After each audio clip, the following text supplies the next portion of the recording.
tubaniriza nate omulundi omulala ng'era ate tuli sirinzekka mu studio nkyazizaamu omukyala omugenyi waffe olunaku olwaleero agenda okutubuuzaako atubire ku mannya ge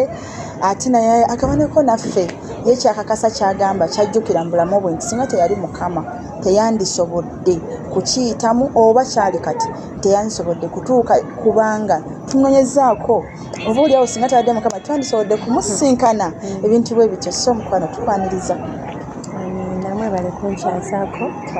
ku munyenye yaka yakuzuukuseeyo nsanyufu nnyo nnyini ddala nzaani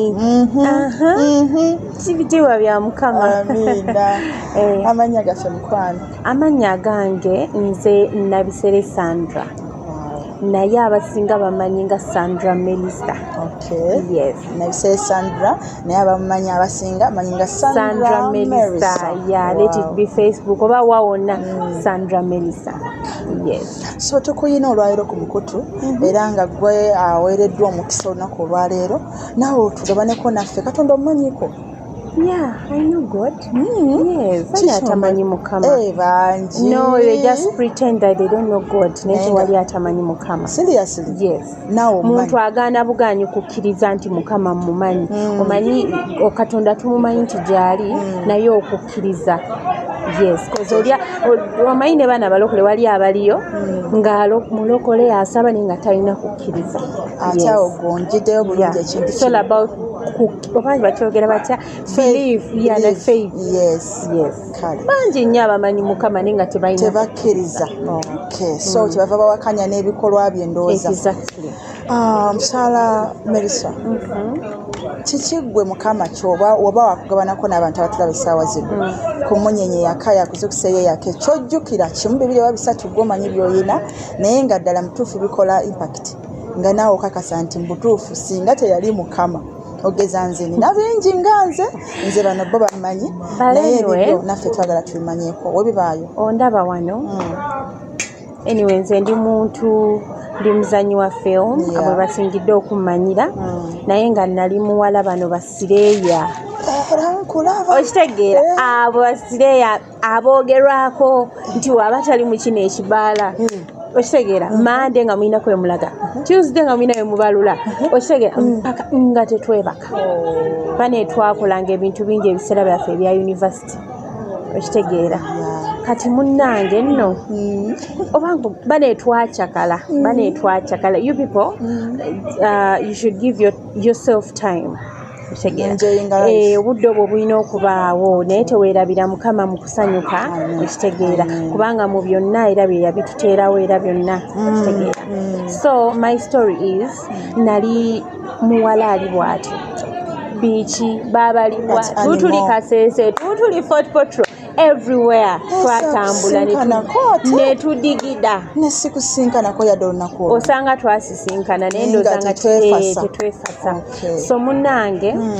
my story is twalina gye tulaga ne mukwano gwange she's Walda kati bane nga twetegese twali tugenda Buziga nga tulina gye tugenda batuvuge then tugenda Kasese kati nga batuleka ne tufuna kaboda bano balubyanza nga tutuula nga tugenda naye gayi nga tumupapya pressure emusango oli yetegedde nga batulese yes nga tugenda mukwano banange boda yatukuba yatukuba owa boda actually ye yadduka kuba yali amanyi tufudde nze golaba kyenzijukira nga ndi mugamba gayi naye ng'odduka nnyo like speed yasukka saddamu kutegeera nagenda okuddamu otegeera nga ndi Lubaga yes nga bali mukuntunga nenkovu gy'olaba era yali y'amaanyi nnyo by the way lwakuba nti mukama munnaye era mulungi jja nze golaba nadda engulu nga mpulira abantu bagamba omwana yafudde oba teyafudde actually twasooka mu kalwaliro akatonotono yes kati nayinamu oba mayinja biki kati clinic nga tesobola handolinga kiwundu kinene kyali deep otegeera kati ndo story baginyumiza nzize engulu ne banzijawo ne bantwala ebibaga naye nagenda okudda engulu akuyagamba yafudde bati yafudde nengamba mbadde ki olwo nzize engulu naye nga mpulira eri mukwano gwange akaaba wawe ye omugongo yagukubawo nnyo kitegeera kati nze ngenda okudda engulu nga batunga bantereza biki ne baŋŋamba owafunye akabenje biki banange nakaaba naye ng'ekinkaabya kiki feesi yange nga ŋŋamba ne feesi yange egenze enfudde abatiro gandi baneggonomwa nga wallayi mpulira ennaku naye mami wange yaliwo sista wange biki nenzira engulu naye namala ng'omwezi mulamba nga banzijanjaba era nze golaba eyo accident yantusabye omutwe gunnuma nnyo nakati ozoyisewo emyaka ng'ebiri naye omutwe gunnuma nina ekizibu nti am so forgetful wemba simiza empeke ez'omutwe yes shegera naye kale kino ekintu nkibireetinga ku mukama nali oba njitiriza nnyo effujjo n'eddalu ly'ekiwala eryo okitegeera ndowooza nago obaona omwana mutereeze ntya okitegeera yaŋŋamba olina dreams z'oyagala naye ogenda zituukako ng'okola ekyo nze mu mutima ogwange wallayi kye nalowooza nga Katonda mpadde second chance okitegeera era okuva olwo that's when I thought of okukola ekiwulira nentandika okukola nova mu bintu bino ebyokusipendinga okusipendinga toyina naye oyagala ogende okitegeera nentandika osevinga akasente kenina nenkola ki nentandikawo edduuka ly'engoye okitegeera neŋŋamba mukama weebale at least kale kyandamejinga naye kasita ndi mulamu ndi ku treatment biki naye yandaga nti bino by'olimu tebiina gye bikutwala nafunamu ekyokuyiga okitegeera so kulimba nze I don't know naye kiina engeri gye kyaŋŋamba Katonda mpadde second chance okitegeera mbadde endagawa okitegeera bino ebintu bye tubeeramu ebyokucakala weewaawo binyuma naye ate olina okulowooza tebirina future olina okugendako naye newali future onaacakala pakati jjukira tuli bawala okula n'otuuka n'oggwako kati oweddeko kikyolina kikyozzaako okitegeera yes so nenkirowooza nentandika okugoba ku dreams zange nentandika nenjoininga film ate nno nabe tebyali byangu okutuuka eno okundiko tebiba byangu yes naye nga nkyebaliza mukama nti yampa second chance nanzibula amaaso okitegeera neŋŋamba banange mu ddakiika 2 osobola okufa ate yes nze banzaala nzekka era natunya mami wange naye mwange kati nandimulekedde ani mukazi wattu yakuzaala omu bw'ati ng'agenda era ki byagaana buganyi mu n'entegeka za mukama she tried naye ndooza nekigaana ndooza Katonda yamuwa omwana omu maama nga weesiimye ndooza akwagala nnyo era yanjagala era namutunuulya yali na mu kyalo ng'alina mu kulima kati bwe nadda engulu jjukira abandiko tebaali bange ne bambuuza olina enamba gy'omanyi ne mbawa ya mami ne bamukubira bubi Sandra omumanyi nti ye afunye accident ali bubi Katonda agweddalu okitegeera yajja tanaabye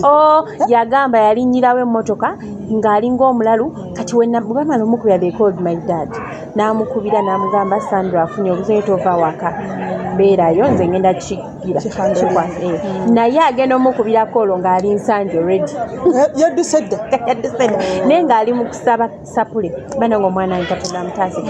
so nange neekubamu mutima ne ngaba nange kati Sandra tewalokoka okuva ku ekyo mukama kye yakolera nalokoka ku mutima naye saalokoka nga bino egenda mu ddiini y'abalokole nalokoka ku mutima kati gwe mu mutima n'olokoka nga okyusa ebikolwa byo biri n'embikyusiza ddala wallayi simanyi naye neekanga bwekanzire ngamba nno eno chance Katonda agimpadde let me change my life kati wawaswa wawaswa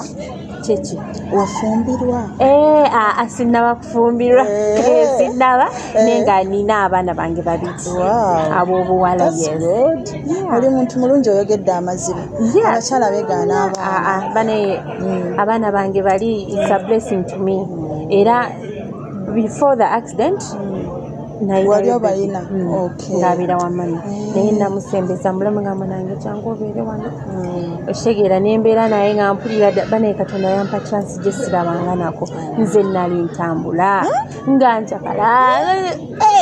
okitegeera kati abakyakala nobasasira n'olaba nogababira bava naye lwakuba kale at times you let people be. Ye kaya achivaako kuba nange bazadde bange kyalinga tekibasanyusa naye ne bo baayogera ne bakoowa Katonda yeyandaga nti nina okubawuliriza abazadde okitegeera film bisanze otya film tebibadde bibi naye nga omanyi mu kutandika oyita mu kusomozebwa kungi oyita eno n'oyita eri n'oyita eri so Akasaale is a big project. Yeah, of course. Yes, director afees kinene musajja aludde mu kintu era ne Katonda amuwadde blessings. Yes. Kati mukwano gwange ye yampita. Okay. Yeah. Nangamba all character gye twagala can you please come osobola okujja you go sister person ono lady person sister person amita Angel ate nakuba taliiwo kati nampita Jackie nangamba character bweti ne bweti kati olwonza ate nali nabiva namu nga byantama wali wabuzanya kodda ndi ku films manya ndi ku business yange netulidde nene ngamba ate nakyagala I've got a chance let me go so nenzia ne meeting a director na sima ku character gye yali agala ndoza ngalaba ngifitingamu nenzija nentandika okuzanya so Sandra neyanza akaseera kotuwadde enze mpozinga katono nnyo gabanako naawe Katonda akoyera abantu bonna kubanga ensi yonna ya Mukama n'okujjula kwayo n'abitonde byonna ebiriko bibye naye ekyokulokoka kisigala ng'okirowoozaako osobola obanga tofiirwa omukisa okulokoka kukkiriza Yesu Kristo n'omwatula ate n'ogondera amateeka ge oba ebiragiro bye muyina wano ku mutima naye nga wamwatula eddiini yange yabukatuli kyanti bambi naye nga kyolina omanyi andi wano Yesu andi wano naye nga nanti era manyi kimu nti enjiri baagitubuulira naffe naye si we bagambye nti oyatula kitwala akaseera naye osigala okirowooza nogamba kanki mu biro byakyo okijjira n'okiteeka muki mu nkola so inayo akataleke kange osibula abawala bano bali babeegomba nno mu basereebu era bagamba mbu baali agadde okuba gyoyininga eno gye muli oba advising okujja kuzanya firimu nga ggwe booliyo ekisooka ekizibu kyabamu abali eri abatwegomba baagala nnyo ssente yes naye wano tewali gye muli gye ziri naye mu kutandika tezibaayo ajje nga tasuubira ssente oli ajja n'agamba njagala kuyingira film naye ekibuuzo kyazzaako basasula okitegeera gwani gwe basasula kikyogenda okwongera kutegeera wali abantu abakoze amannya gaabwe kati tulina papa waffe bamuyita Jagenpa aludde mu kintu togenda mutuuza mu firimu ereme ettambula so kitegeeza olina kubeera patient with time you will make money out of it yes so kyembagamba abaagala ojoininga film tusobola okujja mwena tubaaniriza one thing bw'oba muwala olina okwefaako n'olabika bulungi n'otamenya director ku editinga gezaako okwefaako oleme kumenya director nasandra tali mukasimu akonako kayisizza wali omuntu omwa character ogenda azanya wetine nga temufaana ayinza okubanga omunenga ali talented try weewole engoye gyosanye olamukazi gwe yes n'ekirala bugumiikiriza ojja kuwangula yes toyanza nnyo totukoze bubi n'akatono amiina mukama akutwala nnyo omukisa nze nno mu singa si mukama wa Sandra kinjigiriza okumanya nti twetaaga okumanya ebizibu ebitutukako okulowooza lwaki kiba kizze kati ye wafuna accident yalowooza lwaki ye n'ategeera mangu nti mukama alina waayagala kati akome ng'asusse n'ayita mu accident omutaasa so mu ntambula zo ebizibu byonna ebijja tebijja buzibuzi nga tebirina lwaki bizze ebimu bijja nga bizze yes okuyigiriza oba okukyusa kama kutwera omukisa tukweyanza nnyo nange neyanziza nnyo okunkyazaako wano ku channel nategedde nti olina YouTube channel ekola biki eyo the chat tuba mu mboozi hostinga celebrity oyogera ku bintu ebyenjawulo mukyala munnange ya motherhood parenting relationships marriages binji that's good bagiyitaani oli waba ayagala okufollowinga bagiyita the chat that's the YouTube channel the chat with Melissa kubanga bw'oteekamu the chat nyingi ezijja naye bw'oteekako with Melissa ebejja automatically mumufollowinga omukyala ono banange neyanziza nnyo n'abaagala osobola ogenda ku Facebook oteekamu butesi Sandra Melissa, Instagram, Facebook, TikTok, yonna onsangayo. Ebigambo bye mbirabyemu amagezi ate nga alina life experience gye yayitamu esobola okuyambako gwali yatulaba n'obaako okukyusibwa kw'ofuna okuyita mu ye. Weebale omulimu gw'okola. Kale Mukama akutuweera. naye weebale. Weebale tuzze eri Mukama. Amiina. Amiina naye muwalira okuddayo. Semwagala kujja. Mukama alina kuba ku mutima wano. Kale maama. Si bikolwa. Si bikolwa ate bana abalala batya nti omuyina nga tokoze bikolwa. Wali ababikola naye nga balina ekko ku mutima ate Katonda akebera mutima. Sandra mpangudde sikuzzaako kigambo. Beeyo bulungi.